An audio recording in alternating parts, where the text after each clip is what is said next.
Alors, les 4 en plus, il y en a un qui est greffé, l'autre, on lui a déjà fait une greffe du foie, l'autre hanche et trucs. Celui-là, je ne l'ai pas retrouvé. Et puis, il y a moi.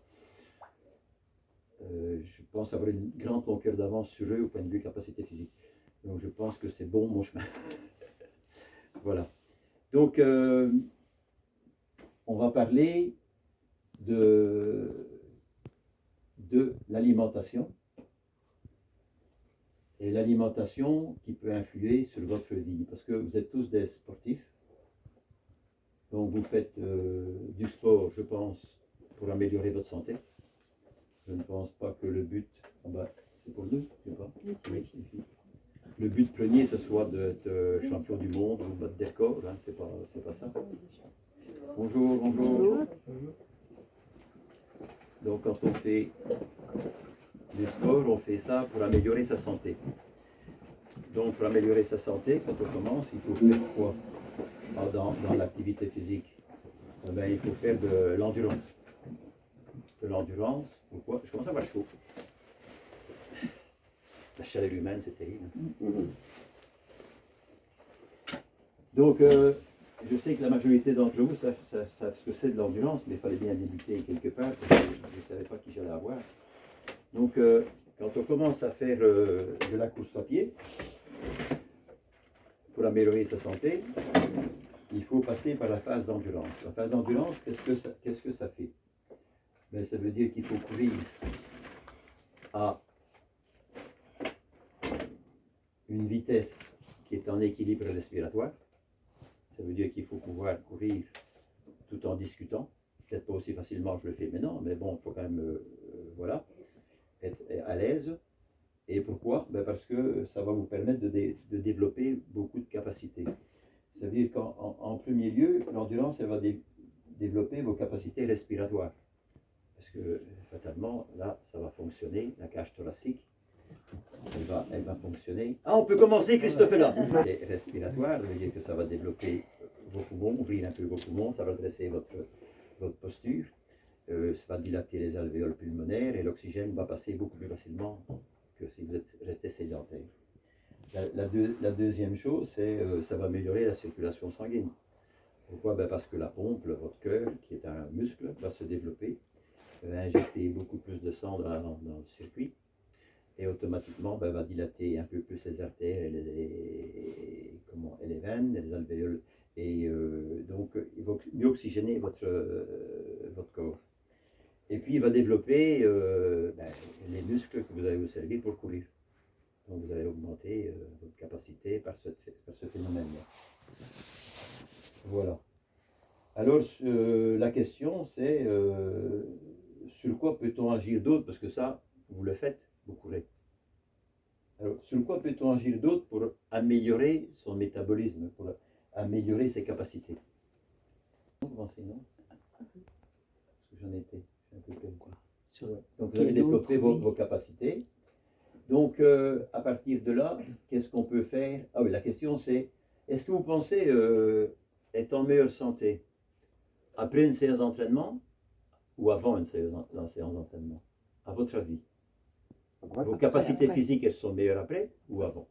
N'ayez pas peur, n'ayez pas peur, n'ayez pas peur, ça ne vole pas.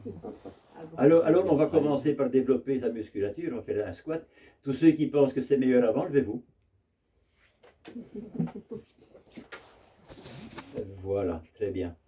Et les autres, vous allez en faire un aussi, levez-vous parce que vous pensez le contraire, vous êtes en moins bonne santé. Voilà, donc vous avez déjà travaillé vos quadriceps. C'est bien, assis.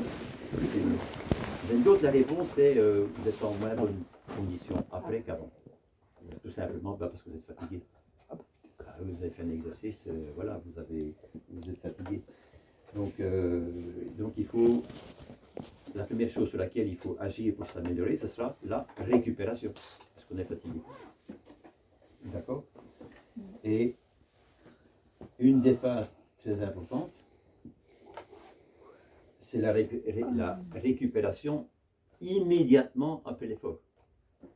Parce qu'il y a une fenêtre là qui est ouverte, pendant laquelle votre corps il absorbe tout. Tout ce que vous y mettez, il l'absorbe.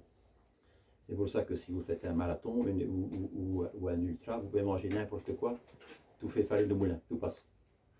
Après, il n'y aura jamais que votre palais qui dira ah, j'en ai marre de manger du sucré, j'en ai marre de ça. Et tout ce que vous allez mettre dedans, il va le digérer. Aucun problème. Donc, il faut agir rapidement. Rapidement, après la séance. Et rapidement, ça veut dire tout de suite. Ça veut dire que dès que j'ai fini, je commence à travailler sur ma récupération. Et comment est-ce que je travaille sur la récupération? Ben déjà, qu'est-ce que j'ai perdu en me fatiguant? Ben, la première chose que j'ai perdue, l'eau. On s'est déshydraté. Donc il faut s'hydrater. Ça, c'est la première des choses. Après, on a perdu du glycogène, on a perdu un tas de nutriments qu'on a usés. Donc, il faut commencer par s'hydrater. Et s'hydrater, boisson régénérante. Ça se dit régénérante? C'est pas français. Voilà. Et pour moi, on a rendu le corps acide, déshydraté. Donc il faut remédier à ça rapidement. Déshydraté, on va boire de l'eau. Comme on a perdu des sels minéraux, de ce qui s'ensuit, une eau qui sera avec quand même pas mal de bicarbonate. Donc une eau pétillante, c'est bien. Ou alors vous y rajoutez dans de l'eau plate, vous y mettez un peu un fond de cuillère à café de bicarbonate. Vous y mettez, pour l'acidité, vous y mettez par demi-litre. Un demi-litre d'eau, vous prenez un citron, un jus de citron. Un vrai citron, pas le citron en berlingot. Vous pressez un citron. Voilà. Dans lequel ça va faire baisser l'acidité de votre corps. Vous devez récupérer le glycogène. Donc tout de suite, vous y mettez 2 à 3 cuillères à café de sucre de canne ou du miel. Et encore, pour régénérer un peu, vous y mettez du gingembre, qui est un anti-inflammatoire, que vous râpez. Dans l'eau, 1 cm de truc, vous râpez ça, vous buvez ça. Tout de suite après la séance d'entraînement. Et ça, vous faites ça tout le temps. Il faut nous dire ça pour les troisième mi-temps. Ça fait 10 ans que je vous le dis. Ça fait 10 ans que je vous le dis. Non, mais pas pour la troisième mi-temps. Ça fait 10 ans que je vous dis que... Un monde. Le problème, c'est ça. Le problème. Jusque-là, j'ai été clair, Sonia? Très bien. Ah, ça va. D'accord. Ok. Et vous avez des questions? Allez-y. Déjà, sur la première partie, est-ce que quelqu'un fait ça? Quelqu'un a pensé à ça? Quelqu'un de... J'essaie de faire ça le matin. Oui, mais ça, on y viendra après. Et si on Ah, boit si, en trop gingembre, mouvement, ouais. il faut quand même faire ça après autant ou... Non, on peut commencer pendant la séance, très bien. Tu prends ça pendant la séance, il n'y a pas de souci. Il n'y a pas de souci, tu peux boire ça. Voilà. Parce que quand tu fais un effort physique, fatalement, ton métabolisme va commencer à transformer du gras en énergie. Il va fatalement produire, je ne vais pas arriver à le dire, hein. Putain, ah oui, là je suis calé, tu vois. Qu'est-ce qu'on met au diabétique? De l'insuline. Il va commencer à produire de l'insuline et automatiquement il va assimiler tout de suite. Ce que tu lui mets dans le corps, il va l'assimiler tout de suite. Donc ce que tu vas courir, il va le remplacer rapidement. Donc tu es dans le bon. Plus tu raccourcis, mieux c'est. Voilà. Donc après, vous rentrez chez vous et vous avez fait une séance d'entraînement assez costaud. Et vous allez avoir bien faim. Et vous allez vous jeter sur tout ce qui se passe, tout ce qui se présente. Dans la grande partie, c'est comme ça qu'on fait quand on a faim, on va dans le frigo, on mange n'importe quoi. On mange le truc. C'est ce qu'il ne faudrait pas faire. Il faut éviter ça. Après je viendrai sur ce qu'il faut faire après, mais ça c'est à éviter. Ce qu'il faut, c'est manger léger après l'effort. Vous arrivez chez vous, admettons que vous êtes entraîné le soir, eh bien vous allez manger une petite salade avec du citron, machin comme ça, un peu de curcuma, enfin tous les condiments que vous connaissez, du poivre et ainsi de suite. Voilà, de l'huile, des différentes huiles. Et vous pouvez manger quelques pâtes, un petit peu de viande blanche. Une soupe, c'est très bien aussi, léger. Comme ça, quand vous allez aller vous coucher, votre corps il va se mettre en récupération tout de suite. Il va dormir, il va récupérer. Tandis que si vous mangez lourd, donc le repas complet comme ça se fait en France, la tradition en France, on se met à table à 20h, on mange jusqu'à 21h, on mange copieusement, on s'installe devant la télévision, on regarde une heure de la télévision, puis on va au lit. Qu'est-ce qui se passe? Ben, vous êtes fatigué. Donc votre métabolisme est fatigué. Il va devoir digérer des protéines, de la viande qui est toxique, qui fait encore des toxines et tout ça ensuite. Il a énormément de travail en fin de journée à faire ça. Il a énormément de travail. Donc, allez-y, allez-y. Il y a de la place, il y a de la place. Il y a de la place. Ouais, il y a d'autres chaises, hein, c'est que je sais pas. J'ai pas encore abordé l'alcool, donc tu peux arriver. C'est vrai, Tu peux bonjour, l'appeler. Le soir, on va manger des protéines, un steak, voilà, des pâtes qui sont souvent bien cuites, hein, elles sont loin d'être al dente. Voilà, et puis je sais pas tout quoi, un petit dessert après, une petite pâtisserie, un petit truc comme ça. On s'assoit devant la télévision, et puis la digestion se met en route, mais on ne fait plus rien. Donc le corps, il faut qu'il stocke. Voilà, c'est pour faire du gras, il n'y a pas mieux. Et après, vous allez vous coucher, mais la digestion n'est pas finie. Donc vous dites, moi je vais me coucher à 10h, 10h30, et vous levez à quelle heure? Je me lève à 7h, 6h30. Oh. Ça fait combien? 10h30, 7h, 6h30 7-8 heures de sommeil, même pas, à peine, à peine. Voilà. Et vous pensez, vous avez fermé les yeux pendant 7 heures. Mais vous n'avez pas récupéré pendant 7 heures, parce que pendant 2-3 heures, vous avez continué à digérer. Et cette digestion-là, c'est un travail pour votre métabolisme. Et pendant ce temps-là, il ne récupère pas. Il ne peut pas récupérer. Il n'est pas au repos. Donc, il faut essayer de modifier cela. Après, tout le monde va me dire, oui, mais moi je travaille, j'ai ci, j'ai là, je ne suis pas assistante sociale, je ne peux pas changer votre vie, hein, je ne peux pas faire. Mais je peux vous montrer ce qu'il faudrait faire dans l'idéal. Voilà. Donc, mangez léger, allez vous reposer. L'idéal, c'est de dormir 9 heures. 9 heures. Je sais bien, ça peut marcher avec moins. Mais, ça peut marcher avec moins. Mais les conséquences viendront. Il y a la science et ma vie m'a prouvé que tous les gens qui ne respectaient pas cela, automatiquement, ils ont des problèmes. Ils ont des tendinites, ils ont de l'inflammation, ils ont des problèmes, ils ont tout ce qui s'ensuit. Ce sont toutes les conséquences en cascade qui sont dues à ce que vous faites. Tout problème est une inflammation. Est-ce qu'une kiné peut confirmer ce que je dis? Sûr, oui. Voilà, tout est une inflammation. Donc, à partir du moment où vous empêchez votre corps de récupérer, vous produisez de l'inflammation en courant. Vous êtes en moins bonne santé après qu'avant, on l'a dit. Et vous ne lui permettez pas de récupérer. Vous allez recharger une autre séance après. Vous allez cumuler les problèmes. Et ça va marcher tout un temps. Ça va marcher tout un temps. Oui. Parce que chaque fois que vous allez vous blesser, vous allez récupérer pendant 2 mois, vous arrêtez, puis après je recommence. Ben, ça va mieux. Mais vous allez chuter. Et puis si vous ne chutez pas dans l'année ou dans les 2 années, mais à la longue, ça va se passer de toute façon. Un jour, vous n'aurez plus de cartilage. Un jour, vous n'aurez plus d'hanches. Un peu de trucs comme ça. Pourquoi? Vous n'avez pas récupéré. Vous ne laissez pas votre corps récupérer. Il n'y a rien à faire. Je n'ai pas de secret miracle. Je ne peux pas vous donner 26 heures sur la journée, moi. Il y en a que 24 heures. Je ne peux pas vous en donner une seconde de plus. Mais le bon Dieu vous le donne à tout le monde. Vous en faites ce que vous pouvez. Donc, il faut travailler. La récupération, c'est très important. Bon, comment est-ce qu'on peut démarrer une bonne journée? Donc, admettons, vous avez bien dormi, vous levez le matin, ben voilà. Et là, je vais faire comme Christophe a dit, le matin, et lui l'a retenu. Le matin, ben, je suis un peu déshydraté quand même, il faut boire un coup. Donc, ben, je vais faire la recette miracle, un peu d'eau tiède, un grand verre d'eau tiède, un peu de gingembre, un peu de citron. Et j'avale ça à mon aise, voilà, avant le petit déjeuner. Voilà, j'ai le temps de me réveiller. Et après, je passe au petit déjeuner. Le petit déjeuner qui, lui, ben encore une fois, hein, je ne tape pas dans le jardin des Français, mais si je vois un peu ce qui se passe, le petit déjeuner standard, vous allez à l'hôtel, ça sera un café, un croissant. Un café, un croissant.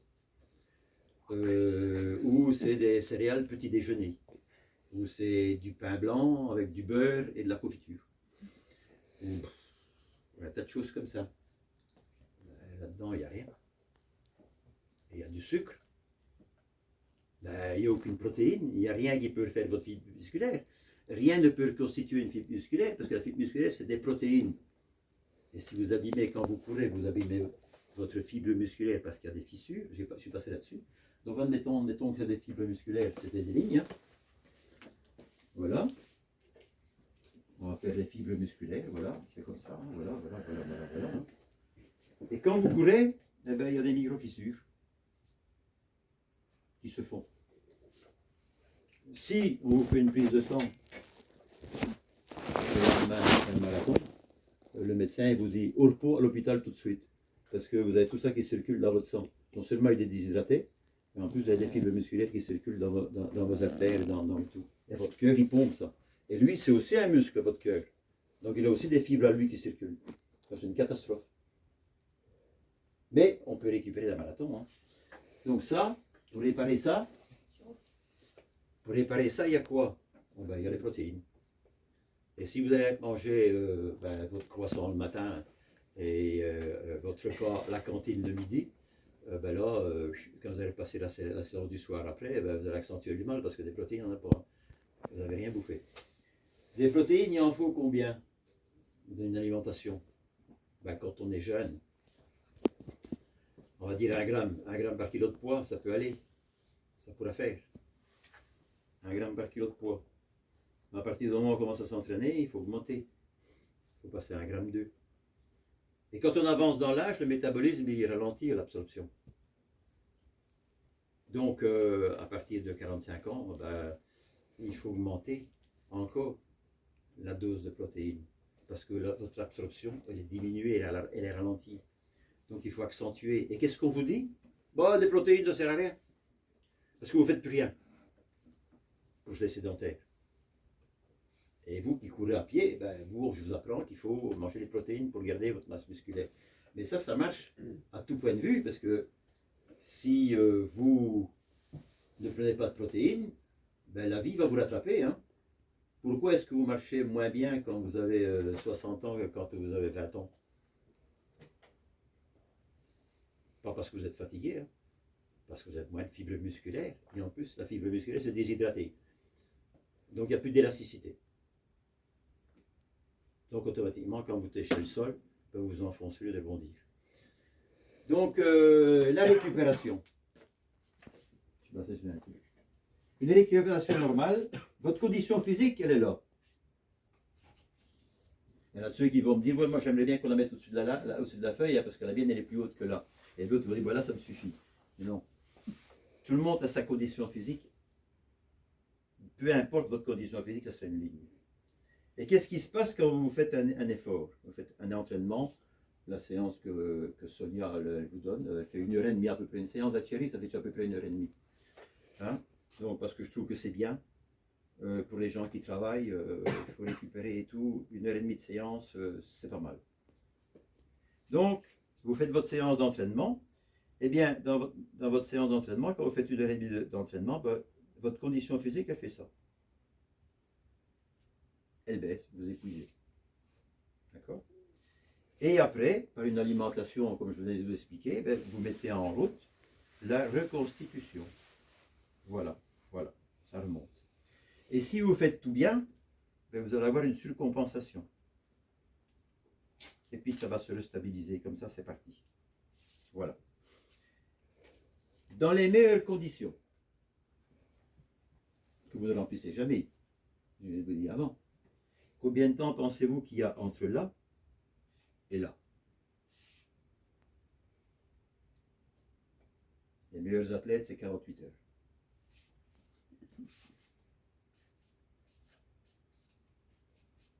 Ça, c'est dans les meilleures conditions. 48 heures.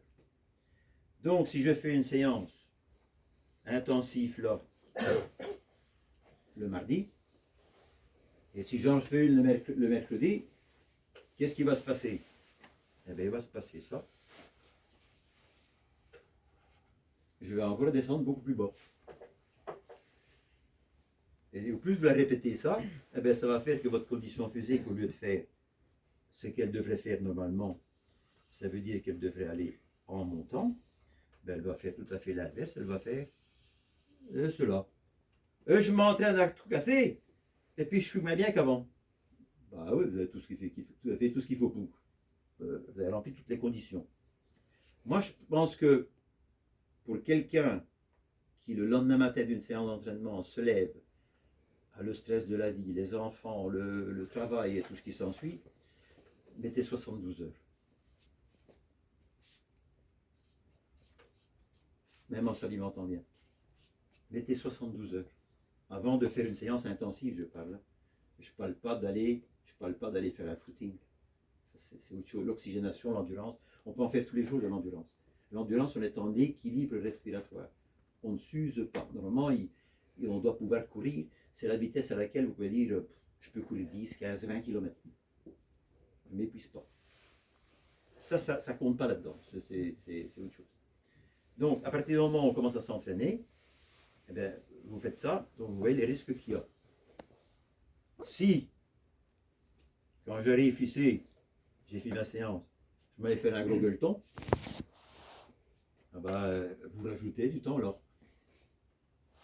Vous rajoutez du temps dans la récupération. Vas-y. J'ai une question. Tu dis que les 48 heures c'est valable pour une séance assez difficile, quoi. Pour l'endurance, ça compte pas. Mais du coup, tu fais une séance d'endurance le lendemain d'une séance difficile. Le délai de 48 heures ou 72 heures, il n'est pas forcément Il ne valable. sera pas beaucoup entamé. Si tu remplis Il est toutes les valable pour conditions, toutes les deux séances si tu difficiles. remplis toutes les conditions que j'ai données avant, tu fais tout ça, il n'y a pas de problème. Tu peux courir le lendemain.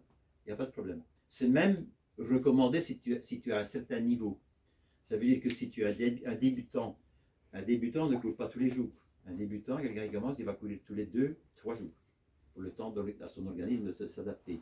Et moi, je parle des gens qui commencent à s'entraîner. Si tu t'entraînes, moi je parle d'une séance là, on arrive, on va dire, bon voilà, on va faire, je sais pas moi, des 30-30, hein. On tape dedans, hein, voilà, fait 2 séries de 10 fois 15 fois 30-30 à fond la caisse, vous allez avoir un truc comme ça, quoi.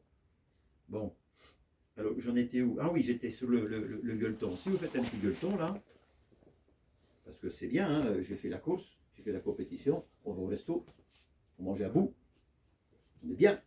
On boit un petit verre de vin, machin comme ça, on allonge le truc, on allonge le délai. Sans arrêt, vous allongez. Si vous respectez le délai, ben, c'est pas grave, hein. Vous serez moins en forme pour le prochain objectif, ou bien il est loin l'objectif, c'est pas les conséquences. Ce qu'il faut, c'est avoir ça, la notion que si vous ne faites pas ça, vous faites ça. Mais vous faites ça, ça c'est le chrono. Et le chrono, c'est la chose qu'on voit tout de suite. Et le chrono, c'est pas important. Parce que le chrono, lui, ben, le lendemain, vous l'avez oublié. Mais ce que vous n'avez pas oublié, c'est que la fibre musculaire n'a pas récupéré, mes articulations, mes cartilages n'ont pas récupéré. Et ça, c'est pour toute la vie, ça. J'ai besoin de ça tout le temps. J'ai besoin de ça tout le temps. J'ai besoin de mes os aussi. Parce que ça consomme du magnésium, ça consomme du calcium, ça consomme de tout. Donc il faut laisser régénérer pour refaire la fibre musculaire et les os et tout ce qui s'ensuit. Donc pour fortifier, il faut stresser et laisser le temps de récupération. Ça c'est très très important. Voilà. Après, qu'est-ce qu'on peut aborder? Vous avez des questions? Ah si, il y a des questions. Allez-y. Posez-moi des questions, parce qu'autrement, moi je ne sais plus. C'est en posant des questions, des fois auxquelles je ne peux pas répondre, que je m'améliore. Hein.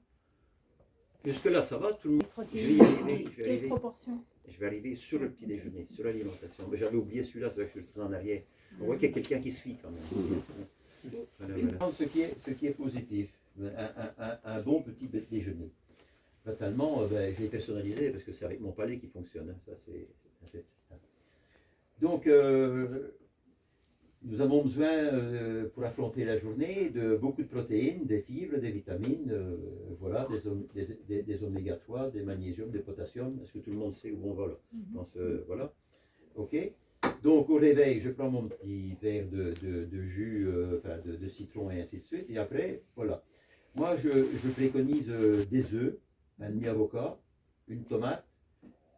Je mets des germes de blé, du germe de soja. De l'huile d'olive, de l'huile de colza, un peu d'huile de noix. Voilà. Avec ça, je mange des noix, des amandes, des noisettes, des noix de cajou, des noix du brésil. Ok. Un fruit, une pomme, ce que j'ai, voilà. Et ça, et avec du pain, du pain complet.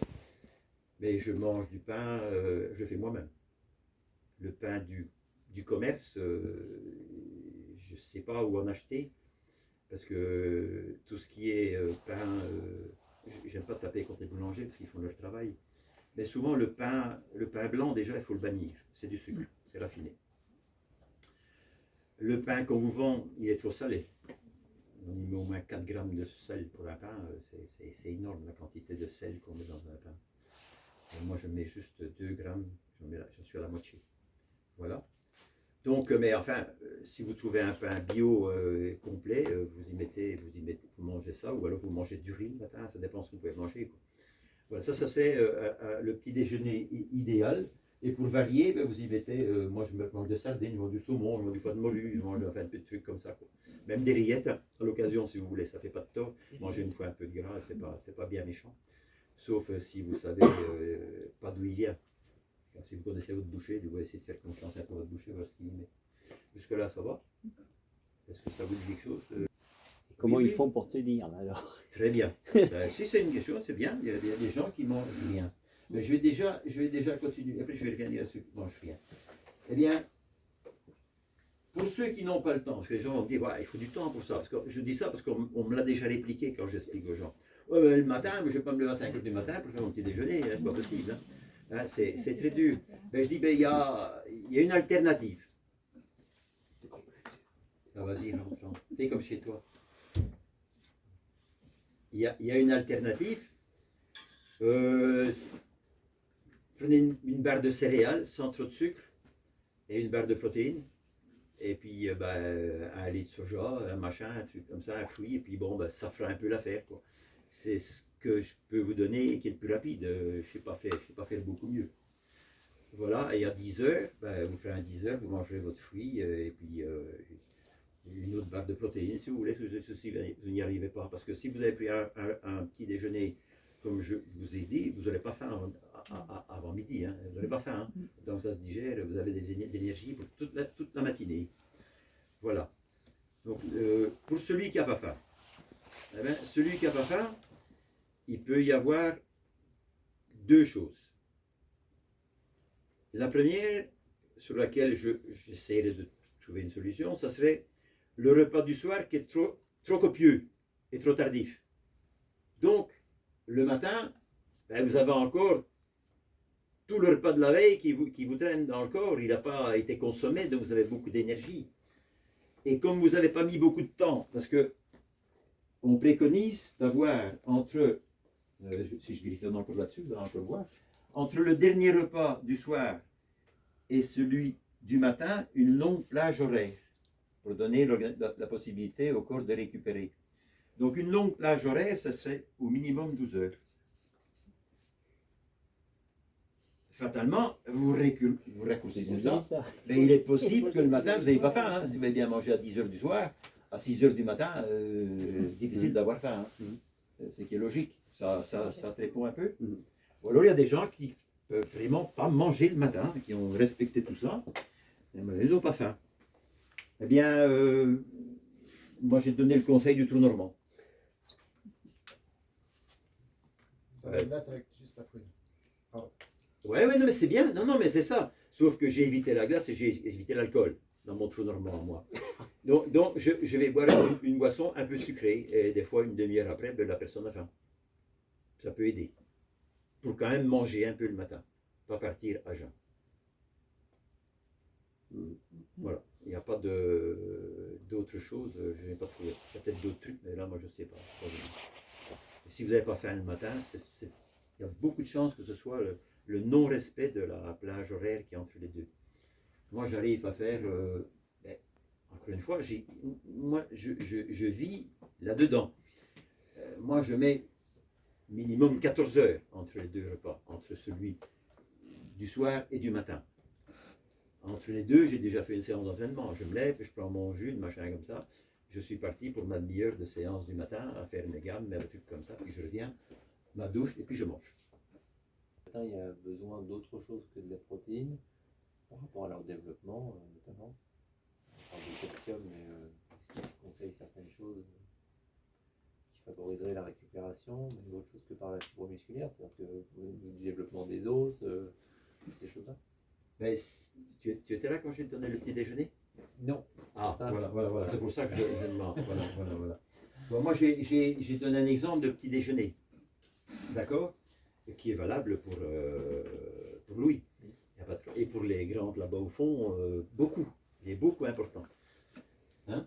Donc, moi, je dis des protéines, des œufs, du fromage, mais du fromage à pâte dure. Hein? Voilà. Un demi-avocat. Moi, je mange des tomates, tous les fruits secs. Noix, amandes, noix de cajou, noix du Brésil et tout ce qui s'ensuit, c'est très important. Voilà, du germe de blé, tu sais, à saupoudrer. Germe de blé, levure de bière, à saupoudrer sur le truc, de l'huile. Les huiles, l'huile d'olive, l'huile de colza et ainsi de suite. Voilà, ou alors même du foie de morue, des sardines, ben, tout ça c'est tout bon. Tout bon. Est-ce que ça te va, ça, Louis? Il ne veut pas dire non. Le vieillissement, parce qu'on parle des jeunes et tout ce qui s'ensuit. Donc, entre la conception et la mort, il y a deux phases de vieillissement. Il y a dans la première partie le vieillissement positif et dans la suite il y a le vieillissement négatif. Je m'explique. 0, 18 pour les garçons, 0, 18, 20 pour les garçons, et 0, 16, 17 pour les filles. Là, on parle de vieillissement positif. Vieillissement positif, ce qui veut dire que quand j'aurai 5 ans, je serai plus fort que quand j'ai 0 ans. Quand j'aurai 10 ans, je serai plus fort que quand j'aurai 5 ans. Et ainsi de suite jusqu'à 16, 17 ans ou 20 ans. Même si je fais rien. Je n'ai pas besoin de faire quelque chose pour ça. Les hormones naturelles vont produire du muscle et tout ce qui s'ensuit pour que je fasse cette phase-là. Donc j'appelle ça la phase de vieillissement positif. Seulement, n'oubliez pas que le géniteur, la maman, elle influence beaucoup ça. Hein? Si la maman, pendant qu'elle est enceinte ou même avant, régulièrement, elle se murge et elle bouffe n'importe quoi, eh ben, cette phase-là, elle va être raccourcie. Hein? Ça s'appelle l'épigénétique. Ça va être raccourci. Donc, maintenant, moi je dis que pour avoir un enfant, une femme devrait faire une cure de 2 ans avant pour être en bonne santé, pour pouvoir le transmettre le maximum à ses enfants. Quand je vois des jeunes femmes qui fument pendant qu'elles sont enceintes, je deviens fou. Et quand je vois des femmes qui boivent, je dis, tu te rendais compte que le bébé qui est dans le ventre, il ne t'occupe pas à consommer la même chose qu'elle. Mais c'est de la folie douce. Comment est-ce qu'on autorise ça? Pourquoi il n'y a pas des lois qui empêchent ça? Alors que moi, quand je puisse compter un arbre qui pousse dans la nature, on me faut un PV. Non, mais c'est la vérité. C'est comme ça. Voilà. Donc, pendant toute cette phase-là, si vous ne faites rien, vous progressez quand même. Mais au plus tu vas faire, au plus vous allez faire, au plus vous allez faire de la masse musculaire et au plus votre santé sera bonne. Parce que vous développez vos capacités déjà tout petit. Vous influencez la nature qui va vous favoriser. Vous allez avoir plus de muscles et plus de santé. D'accord? Une fois passé cet âge-là, ben intervient le négatif. Ok? Et nous, qu'est-ce qu'on fait en écoutant les conseils de Thierry? On va essayer de limiter. Parce que jusqu'à, je vais prendre l'exemple des garçons, non, des filles, parce que vous êtes plus nombreux. Donc à partir de 17 ans, on fait 25 ans, ben, si je ne fais pas d'activité physique, ça va être à peu près stable. Et après, ça va commencer à dégénérer.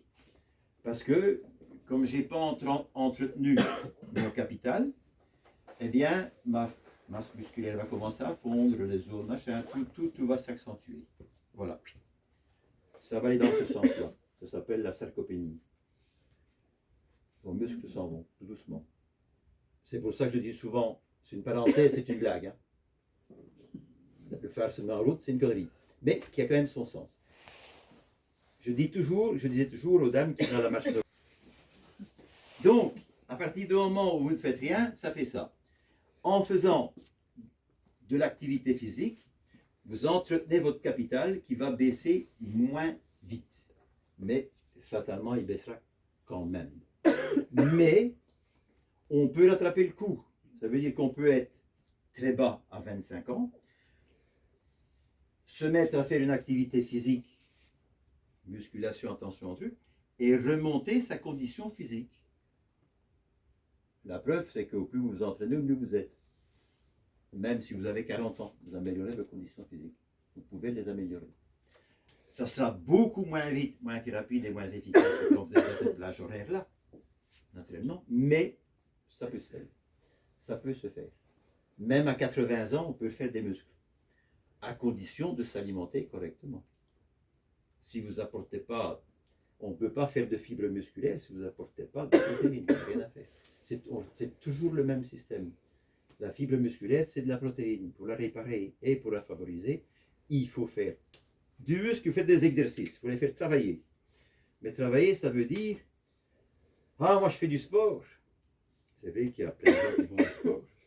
Ils achètent une paire de chaussures, vous savez, les chaussures avec des bottines, c'est haut comme ça, les chaussures de marche, elles sont hautes, là, comme ça.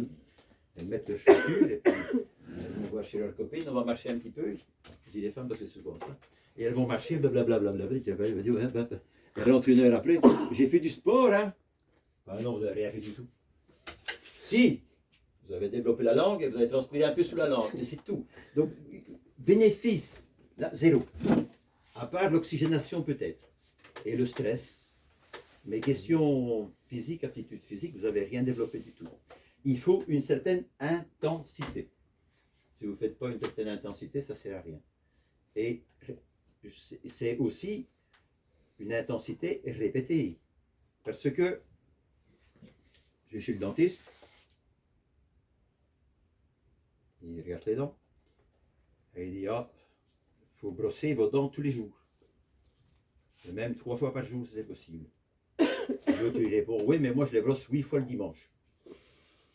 Est-ce que vous pensez que ça va aller pour vos dents? Pour vos muscles, c'est le même. Si vous faites une fois 20 km le dimanche et vous ne travaillez jamais en autre temps, ça ne sera pas aussi bien que de faire 30 minutes tous les jours. Le résultat ne sera pas le même. Ça, c'est sûr et certain. Donc là, vous avez beaucoup d'éléments pour être mieux. Voilà. D'autres questions? Déjeuner, c'est 3 tiers. Je préconise un repas, c'est 3 tiers. Donc un tiers de glucides, un tiers de protéines et un tiers de légumes. Voilà. Donc si tu prends ça, tu as ce qu'il faut pour aller jusqu'au soir. Le goûter, tu n'as pas non plus. Moi, je suis privé. Hein? Je suis privé de goûter. Alors, donc le repas du midi, ben, vous essayez de ne pas, quand vous arrivez au dessert, vous dites j'ai plus faim. Pourquoi? Ben, pour ne pas perturber le métabolisme, parce que si vous lui mettez du sucre, ton corps il va vous plonger sur le sucre, il va digérer le sucre en premier lieu, il va abandonner le reste. Et c'est parce que c'est pas ce qui est nécessaire. Je l'ai déjà dit, je lui répète parce que c'est pas long. Tu vois? Voilà. Le 4 heures, ben ça je l'ai dit. Après, qu'est-ce que je peux vous dire d'autre? Le transport du sucre, ça je vous l'ai. C'est un poison. C'est une chose qui a été inventée récemment, qui n'existait pas dans notre corps. Notre métabolisme, il ne connaît pas ça depuis longtemps. Il est perdu quand tu mets ça dans le corps. Donc la preuve, c'est que si vous mangez un carré de sucre, dans les 10 minutes qui suivent, vous faites une hypoglycémie, une hyperglycémie, le pancréas se met en route, produit de l'insuline, fait baisser le taux d'insuline, et pour libérer votre sang de ça. Vous ne pouvez pas vivre avec du sucre dans le sang. Et il va le stocker en graisse. Il ne sait rien en faire, donc il le stocke automatiquement. Il est dedans, mais il ne sait rien en faire d'autre. Tout ça, c'est bien, c'est longtemps que le pancréas il fonctionne à merveille. Mais ce qu'il y a aussi, c'est que ça consomme énormément pour traiter ce sucre qui est dans le corps. Ça consomme énormément de magnésium, de potassium, sélénium et tout ce qui en suit. Et quand on dit ça veut dire que quand on mange du sucre, on dit aux enfants, mange pas trop de sucre, tu ne vas pas avoir de bonnes dents. Parce que qu'est-ce qu'il y a là-dedans? Il y a du calcium. Et ça, c'est celui qu'on voit. Mais le pire, c'est celui qu'on ne voit pas. C'est celui qui vous porte, c'est les os. Et à force de manger du sucre, ah ben, chaque fois votre corps il va aller chercher ce qu'il faut dans les os et il va vous appauvrir aux os. Et vous aurez l'ostéoporose. Là, il n'y a pas de secret. Le sucre provoque non seulement la maladie du pancréas parce qu'il est épuisé, et ça provoque aussi l'ostéoporose. Voilà. Le sucre, c'est un poison. Quand vous donnez du sucre à votre enfant, vous l'empoisonnez. C'est presque aussi grave que... Et en plus vous le rendez, comment je dis, addict. Ça veut dire qu'essayez une fois, même par vous-même, si vous consommez régulièrement du sucre, de rester une journée sans en consommer. Ah ben, je vous dis, vous ne tiendrez pas jusqu'au soir. C'est bien la preuve de l'addiction. Vous êtes addictif. Et l'enfant, on lui donne du coca dans le biberon. Vous imaginez ce qu'on fait? Je vois des enfants qui ont du coca dans le biberon. Hein. Lui, ça passe comme ça, quoi. Ben, c'est une addiction, c'est une drogue. Il ne peut plus s'en passer. Et il va consommer du sucre et à 40 ans, il sera vieux. Il aura le diabète, parce que maintenant, avant, le diabète, c'était une maladie de vieux. Mais aujourd'hui, le diabète... Même les ados Il y a les maintenant. ados, ouais. Ouais, maintenant, il y Mais a- c'est gentil de confirmer ce que je Non, dis. mais c'est vrai. Ben oui, à 8 ans, ils ont le diabète. Ils sont déjà vieux. Ils sont Ouais, déjà ouais, vieux. c'est clair, hein. Ils sont déjà vieux. Il y a 40 ans, je ne dis pas comment ils seront. Je ne dis pas comment ils C'est seront. de plus en plus courant, hein. Voilà. Donc, le sucre, vous voyez ça comme de l'alcool. Et ça sera bien pour les enfants. L'alcool, c'est un poison. Parce que quand on me dit oui, mais un petit verre de vin, c'est un médecin qui me le disait. Je ne consomme pas d'alcool. Je ne consomme pas d'alcool du tout. Mais vous n'êtes pas obligé de suivre mon exemple. Mais le médecin me dit bon, Thierry qui me fait comme ça, un petit verre d'alcool, ça ne peut pas faire de mal. Alors, ça ne peut pas faire de mal. Très bien. Ça, c'est ça ne peut pas faire de mal. Mais dites-moi à partir de quand ça fait du bien. Le chemin peut être long. Hein. Jamais un verre d'alcool a fait du bien. À votre palais peut-être. Mais dans l'essence, ce n'est pas possible parce qu'il est obligé de se battre pour l'enlever. Il est obligé de lutter pour l'enlever. Vous ne pouvez pas vivre avec de l'alcool dans le sang. Impossible. Votre corps réagit pour l'éjecter. Tant que vous le fatiguez, vous l'épuisez. Sans les conséquences métaboliques et tout ce qui s'ensuit. Alors, comment est-ce qu'on a suffisamment de protéines dans son alimentation? Ça, c'est difficile. Parce que c'est difficile de juger, mesurer les protéines dans ce qu'on mange. Et souvent, on est en carence. Eh bien, moi, je complémente en protéines. Ça veut dire que j'ai du whey. Et souvent, quand je dis ça, les gens... Tu vois, c'est les trucs des culturistes, ça, c'est une catastrophe, pas bouffer ça. Mais les culturistes, ça fait 30 ans qu'ils ont l'expérience. Ils ont l'expérience d'en consommer. Et je vois que ça marche, hein, parce que on fait du sport, et aujourd'hui, dans tous les sports, ils en consomment. Que ce soit dans l'athlétisme, dans le culturisme, bien sûr, les premiers. Mais dans tous les sports d'endurance, ils en consomment. Tout le monde prend des protéines, des compléments protéinés. Moi, je suis convaincu que c'est bon, ça s'absorbe bien, c'est vite. Donc c'est ce qu'il faut apporter à l'organisme. Voilà. Parce que des carences en protéines, ça ne fait pas que... Je suis dans la protéine aujourd'hui, hein, il y a d'autres éléments, mais la carence en protéines ne fait pas que limiter la production de muscles. Elle intervient sur un tas d'autres facteurs métaboliques. Ça veut dire que ça peut vous régler l'humeur, ça perturbe le sommeil, et ça influence plein de choses. Je ne vais pas détailler, parce que même sur la grande thyroïde, ça influence. Si vous êtes en carence de protéines, ça va travailler sur la thyroïde aussi. Là, on est dans un procédé un peu plus... Ah, moi j'ai une question, je t'ai pas au début, peut-être que tu l'as dit au début, mais Vas-y, comment tu sais le nombre de grammes de protéines qu'il te faut par jour? Parce que tu vois, sur tes trucs de protéines et autres...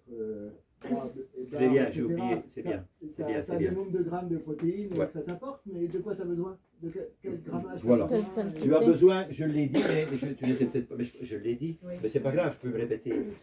Je pense que quelqu'un qui fait une activité physique en plus de sa vie, de tous les jours de travail, de s'ensuit, il faut être 1,2 g par kilo de poids. Bah, c'est facile à multiplier par 200. C'est-à-dire? Par kilo de poids. 1 gramme par kilo de poids. Oui. Ça, jusqu'à 45 ans. Tu ne peux pas faire plus là. Plus loin. Ouais, c'est une Non, approximation. c'est pour Bruno. C'est une approximation, mais comme j'ai dit avant, votre organisme, c'est comme une voiture. Hein, elle va moins bien quand elle a 200 000 km que quand elle a 20 000. Hein, donc votre organisme absorbe beaucoup moins les propriétés. Donc jusqu'à l'âge de 45 ans, ça marche. Les études que j'ai lues, elles diront à partir de 45 ans jusqu'à 60 ans, ça sera 1,5 g. Au-delà, 2 grammes.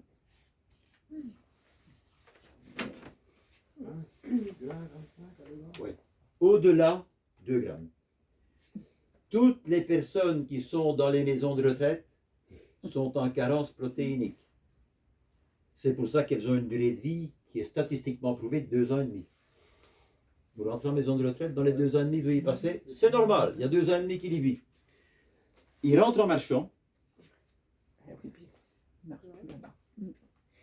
il s'alimente comme on mange dans une maison de retraite, faible en protéines, 6 mois après, il est assis. 1 an après, il est au lit, et 2 ans après, il est dans la caisse. Et pourquoi? Ben parce qu'il a fondu musculairement.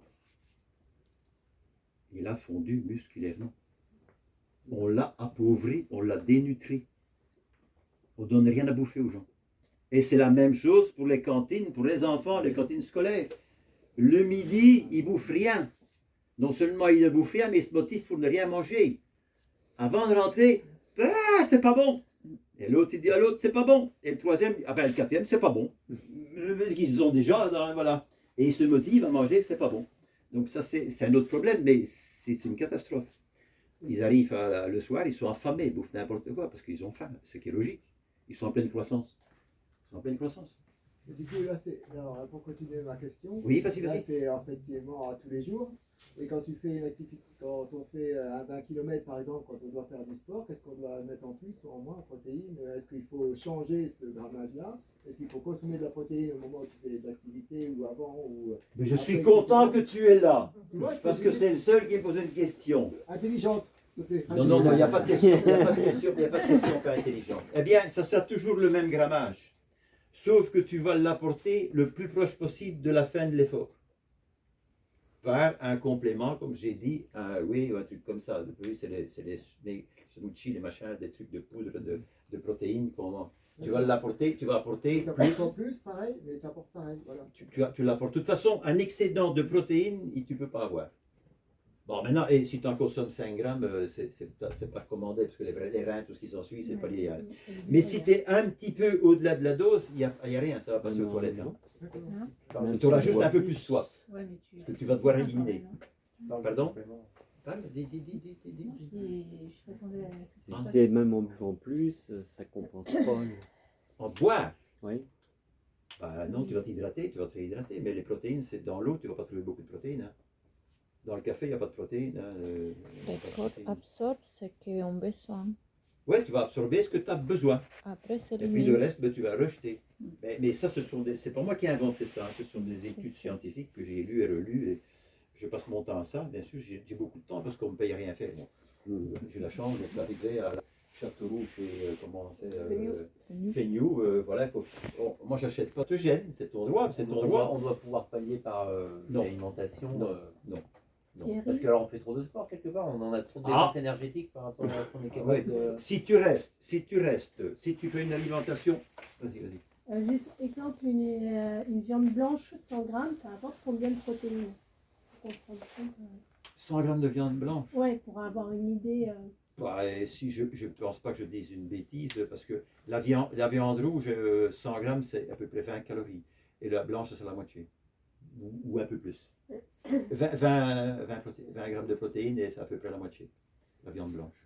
Je suis à peu plus près dans de le bon. protéines dans Je la suis viande pas- blanche que dans Bah la oui. La viande blanche, totalement, c'est mieux que la viande rouge, elle fait moins de toxines, mais elle a moins de trucs. Parce que après, le problème, là, on va s'étendre. Hein. Oui. Là, on va tomber dans les acides aminés, hein, dans ce que tu me demandes, toi. Parce que là, on tombe dans les légumineuses, il y a des acides aminés qui sont des protéines fractionnées. Mais le problème, c'est que si tu manges que des lentilles, c'est pas complet. Il faut y ajouter autre chose. Ça devient très compliqué. C'est possible ce que tu dis là, à condition que tu ne dépasses pas. Ça n'engage que moi. 3 séances d'entraînement d'1h30 par semaine. Tu fais 3 séances d'1h30 par semaine en t'alimentant naturellement, tu ne dois pas avoir de problème. Mais à partir du moment où tu augmentes la charge, tu risques de tomber dans le négatif. Mais après, je ne sais pas. Mais je sais que ça choque certaines personnes quand je dis je prends des compléments protéiniques. Mais bon, Tout ce qu'on peut entendre Ouais, c'est vrai. là-dessus, quoi, simplement. vas-y, vas-y. Après, il y a une question d'absorption des protéines aussi, par rapport à l'hydratation. On a beau manger ce qu'on veut en protéines, à partir du moment où on n'associe pas l'hydratation qui va avec, on n'est pas efficace non plus. Ben, c'est ce que j'ai dit, ben, c'est bien de le rappeler, mais j'ai dit il faut boire, il faut boire plus, c'est sûr, quand tu risques d'avoir des problèmes de rein et ainsi de suite, et l'absorption. C'est un fait. Mais j'entends ce que tu dis, moi, je suis tout à fait ouvert à ça. Ouvert à ça. Voilà. Non, tu peux manger le blanc de 6 œufs et 2 jaunes avec, le reste tu les jettes. Ou tu le donnes à ton chat ou je sais pas quoi avec. Parce que peut-être dans une alimentation normale, il n'y a pas de problème. Il n'y a pas de problème.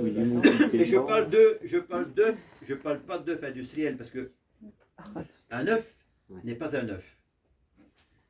C'est comme une viande n'est pas une viande. Aujourd'hui, on parle beaucoup d'oméga 3. On parle de vitamine D. Eh bien, un œuf de poule qui court en liberté et un œuf de poule d'élevage n'ont pas du tout la même propriété, ne peuvent pas t'apporter les mêmes nutriments parce que là, il n'a jamais vu la lumière du jour. Donc, il est pauvre. Donc, essayez d'avoir des produits quand même naturels. La vache qu'on engraisse, excuse-moi, hein, mais la vache qu'on engraisse et qu'on isole pendant 2 mois dans un truc et qu'on lui apporte tous les trucs, ben, elle n'est pas riche, elle. Hein. Elle sera moins riche en oligo-éléments que la vache et le bœuf qui court dehors. Hein. C'est normal, il n'y a plus de la lumière. Nous, on nous dit toujours, sortez, prenez de la lumière. Et là, on fait blanchir la viande. C'est l'inverse, tu vois. Mais bon, aujourd'hui, on est net à ça. Donc, quand vous mangez un légume, si vous mangez, je ne sais pas, un légume, une scarole par exemple, les gens ont tendance à aller manger le blanc, le cœur. Ben, c'est anémique, il n'y a rien là-dedans. C'est le vert qu'il faut bouffer. Alors qu'on nourrit les lapins avec le vert et on mange le blanc. Nous, c'est le contraire, il faut manger le vert. Et quand vous cuisez vos légumes, je fais un cours de cuisine, tiens. Quand vous cuisez vos légumes, vous prenez, par exemple, vous avez planté un exemple, vous avez épluché des carottes.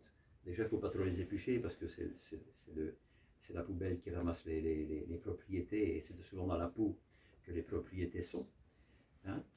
Mais voilà, vous lavez vos carottes, vous les mettez dans l'eau, vous les faites bouillir, vous jetez l'eau et vous mangez les carottes. Eh ben, vous allez nourrir l'évier.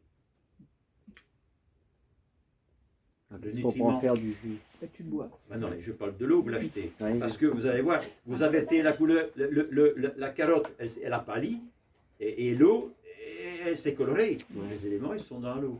Donc faites attention quand vous mangez, quand vous cuisinez. Moi, je cuisine tout étuvé et il n'y a jamais d'eau. Il y a toujours un minimum d'eau. Je additionne un petit peu d'eau à la fois. Encore une fois, j'ai le temps. Ça ne demande pas de temps de faire de la cuisson à la vapeur. Hein. Je suis content qu'il y ait une femme qui le dise. Non, mais il suffit de mettre et puis d'attendre que ça cuise. Oui, mais il faut surveiller quand même un peu que ça colle pas, des trucs. Enfin bon, voilà. C'est moins contraignant qu'une cuisson à la poêle. Hein.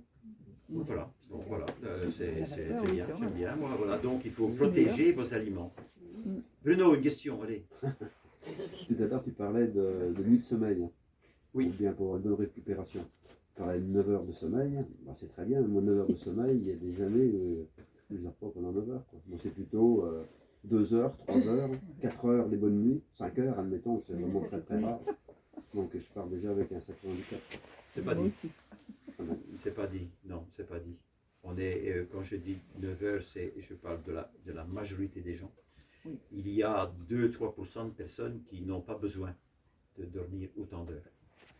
Le tort, il est de croire qu'on est dans ceux-là. Parce que la vie nous amène à faire ça. Moi, je vis bien comme ça. Ça, non. Mais si à l'âge que tu as, tu n'as jamais dormi plus, c'est peut-être que tu n'as pas besoin. Si, ben, ça m'est arrivé de dormir. Un peu une cuite. Non, merci. Non, mais c'est un exemple. Hein, comme ça, voilà. Quand c'est pas Une nuit d'amour, une nuit d'amour, une nuit d'amour. Ça te suffit.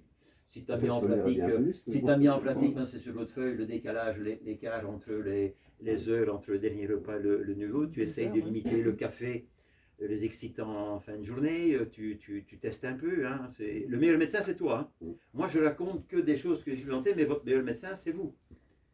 Le médecin, il doit toujours vous demander qu'est-ce que vous avez pour pouvoir vous soigner. Hein. Lui, il ne sait pas, lui. Hein. Après, il fait des statistiques, et puis ça, il met des normes, et puis il sort une boîte, et puis avec ça doit aller. Quoi. Mais le reste, il ne sait pas. Hein. En plus, les allopathes, c'est pire encore, hein, parce qu'ils suppriment que la douleur et ils ne soignent jamais le mal. Donc, il ne vous pose même pas la question pourquoi vous avez mal. Il dit, bah, prenez un peu d'anti-inflammatoire et puis ça va. Mais non, l'anti-inflammatoire, c'est une catastrophe pour votre foie, pour tout, vos reins. C'est une merde. Il ne faut surtout pas. Jamais d'anti-inflammatoire. Une question, ça me concerne un peu. Comment éviter, quand tu as une compétition ou un entraînement, les problèmes gastriques avec ce que tu peux ingérer le midi, notamment, ou le matin avant la course? Est-ce qu'il y a des aliments qui s'y prêtent pour une digestion plus douce D'accord, j'avais pas compris. Eh bien, la réponse, fais comme tu fais tous les jours, c'est le meilleur. Si ça marche tous les jours, il n'y a pas de raison que ça ne marche pas le jour de la compétition. Justement, c'est que j'ai pas la réponse aujourd'hui. D'avoir un inconfort intestinal, est-ce qu'il y a des aliments qui s'y prêtent plus que d'autres je ne suis pas toi et je ne sais pas ce que tu fais, il faudrait détailler, il faudrait qu'on y passe une demi-heure, tu m'expliques ce que tu manges, machin, comme ça. Mais en général,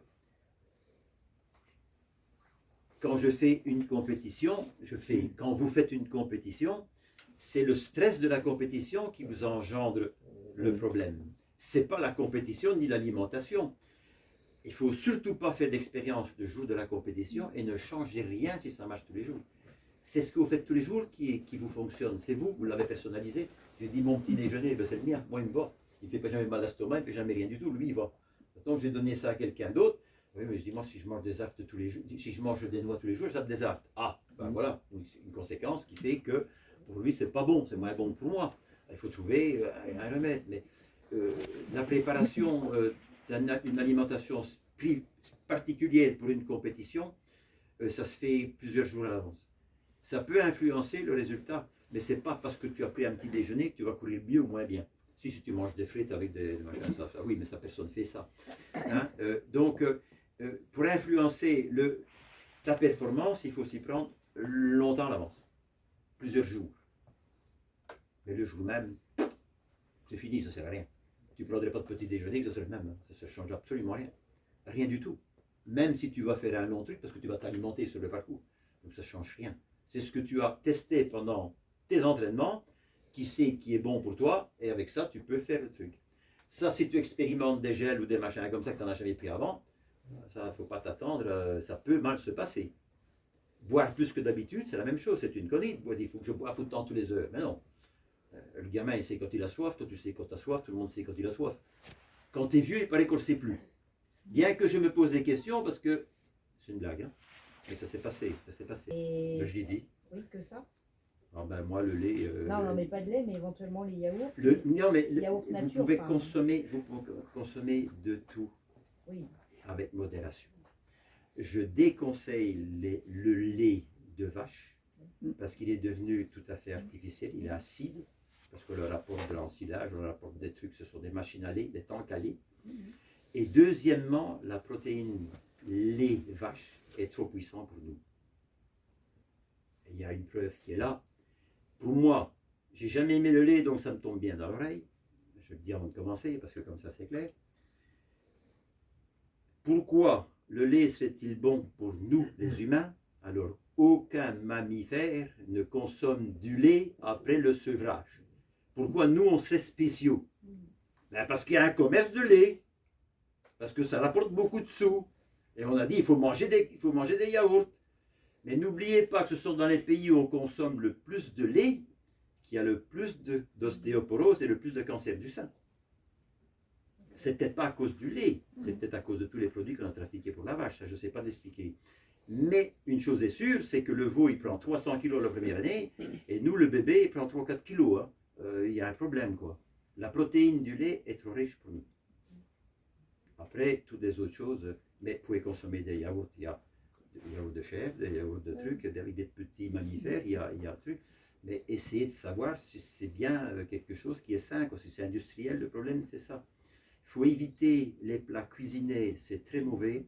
Tout ce qu'on vous prépare à l'avance, il y a du conservateur, il y a du colorant, il y a tout ce qui s'ensuit. Ça a été testé. On a mis des dizaines et des dizaines de personnes pour tester, pour que ça soit bon. On rajoute un petit peu de ça, un petit peu de ça, un petit peu de ça, tout ça, pour que vous ayez envie de bouffer. C'est parfait. Effectivement, quand vous le mangez, c'est parfait. Ben oui, c'est étudié pour.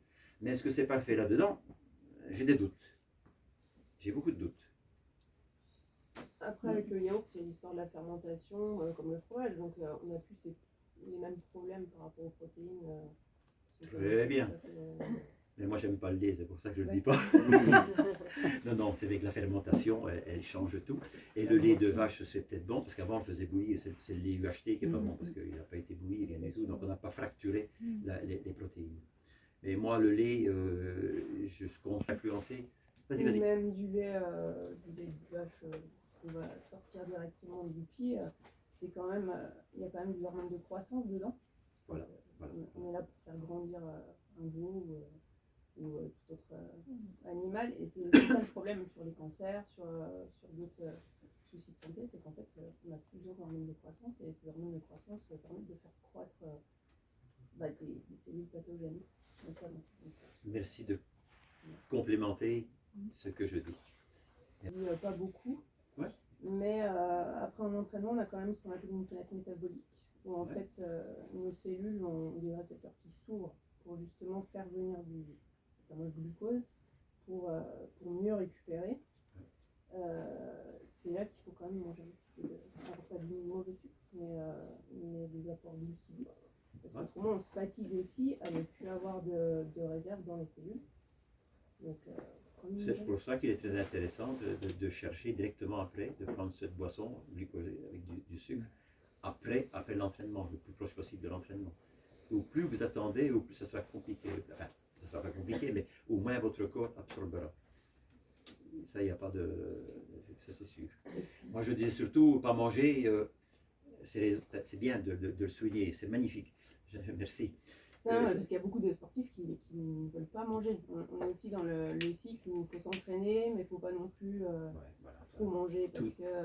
Tout extrême est nuisible. Il ne faut pas. Il n'y a pas d'extrême. Et les modes, surtout méfiez-vous des modes, des jeunes, des machins, des trucs qui s'ensuivent. Bon, c'est... La preuve, c'est qu'on a depuis, je ne sais pas, des années 70, que l'obésité a commencé à rentrer un peu dans notre vie. Hein, on a commencé à voir de plus en plus de personnes obèses. Qu'est-ce qu'on a écrit comme régime? La preuve qu'ils sont faux, c'est qu'il n'y en a jamais autant d'obèses. Donc c'est qu'il y a bien quelque chose, c'est pas ça qui fait. À partir du moment où vous créez une carence, automatiquement votre corps il va se rattraper. C'est ce qu'on appelle la fameuse compensation. Votre corps il va se rattraper, il n'y a rien à faire. Dès que vous allez donner quelque chose, il absorbe tout. Hein. Lui, il est parti, il faut des réserves. Ça, il n'y a rien à faire. Donc, soyez raisonnable, mais soyez aussi raisonnable dans l'effort. Ne tombez pas non plus dans l'extrême, parce qu'aujourd'hui, moi j'ai peur de ça. On arrive dans un club d'athlètes. Un mois après, on fait un 5 km. 3 mois après, on fait un 10 km. 6 mois après, on fait un semi. 8 mois après, on fait un marathon. Mais non, vous êtes dans l'erreur complète. Votre corps n'est pas habitué à ça, il n'est pas habitué à ça, c'est pas bon. C'est une erreur. Il faut des années pour faire un marathon. Moi, je dis il faut 3 ans d'entraînement, 3 ans de préparation. Et encore, on en fait un par an, parce que vous êtes dans votre vie de travailleur. Vous lisez de la littérature sur des champions, des gens qui sont dans les meilleures conditions. Eux, 48 heures après, ils ont récupéré, hein, parce qu'ils ont été au massage, au machin, un truc, on a fait, oh, tout est bon pour eux, ils peuvent partir. Mais nous, on n'est pas là, on n'est pas là du tout. On est loin de ça. Donc quand vous avez fait un marathon, 15 jours de repos. Bien sûr que 2 jours après, vous avez envie d'aller courir. Mais ça ne vous empêche pas d'aller marcher un peu. Mais n'oubliez pas que, même si vous avez une sensation d'avoir récupéré, Et là, ça n'a pas récupéré. Les cartilages, il faut un mois pour que ça se régénère. Après un marathon. Vous imaginez le nombre de chocs que vous avez fait. C'est nocif. Donc, pensez que vous êtes des personnes normales et non des surhommes ou des surfemmes. Et là, ça ira très bien. Parce que quand j'ai fait la ligne là, je sais qu'il y en a ceux qui pensaient que leur ligne serait là au-dessus ou là en bas. Non, non, c'est la nôtre. Il faut rester humble dans le truc. Je ne parle pas de celles qui veulent devenir des athlètes. Hein. Ça, c'est un autre cours. C'est autre chose. Quand on est Louis, on n'est pas repris là-dedans. Il y a plein d'autres choses sur lesquelles on peut agir. Plein d'autres choses. Mais je parle pour le commun des mortels. Si vous voulez être en bonne santé, courir longtemps, suivez cet exemple-là, suivez ce chemin-là. Soyez modérés. Faites-vous plaisir de temps en temps, mais ne tombez pas dans l'excès. Des trails de 100 km, oubliez s'il vous plaît. Oubliez ça. Oubliez ça. Parce que vous allez payer. Il n'y a pas de doute. Parce que quand vous aurez fait votre 100 km, ou bien vous êtes blessé à mort et vous n'en ferez plus jamais, parce qu'il y a un nombre infini de personnes qui n'en font jamais qu'un de marathon dans leur vie. Il y en a plein, hein. Il y en a même 30% qui ne prennent pas le départ. Tellement qu'ils se sont entraînés, ils ont fracturé avant. Ils ont fracturé avant. Ils sont tous blessés. Mais pourquoi est-ce qu'on se blesse quand on travaille pour s'améliorer sa santé? C'est pas normal. C'est pas normal ça. On ne doit pas se blesser quand on améliore sa santé. Moi je suis de mieux en mieux. Je vieillis, mais je suis de mieux en mieux. Je dors mieux, je vis mieux, je suis... Voilà, mais si ça devient stressant, si le matin je commence à grogner sur ma femme parce que le café n'est pas assez chaud, posez-vous des questions, hein, vous êtes en surentraînement là, vice-versa. Quand on ne supporte plus ses enfants parce que c'est comme ça, oh là, surentraînement, attention, il faut que je me repose. Quelque chose qui ne va plus là. Il y a quelque chose qui ne va plus, c'est la sonnette d'alarme. Il faut faire gaffe quoi. On ne rajoute pas de la fatigue sur de la fatigue. Moi j'ai dit déjà, vous des anciens qui sont là, ils le savent, si le lendemain vous vous souvenez de ce que vous avez fait la veille au point de vue entraînement, c'est que vous en avez fait de trop. Reposez-vous. Votre corps, il n'a pas récupéré. Et si vous respectez ça, il n'y a aucun problème. Il ne peut pas y en avoir.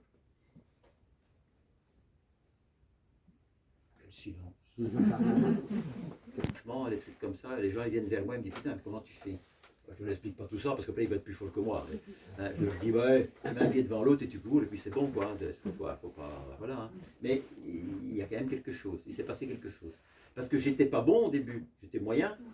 Et au fil des années, je suis devenu bon. Ben non, c'est tellement que les autres sont devenus mauvais. Ils ont régressé. Et la fracture, elle se fait à 60 ans. Entre 58 et 65 ans, c'est la fracture. C'est la fracture. Là, vous payez toutes les conneries que vous avez fait avant ou tout ce que vous n'avez pas respecté. Il n'y a pas de secret. Regardez un peu autour de vous, c'est là que ça se passe. Vous allez voir quelqu'un, oh putain, j'ai mal là.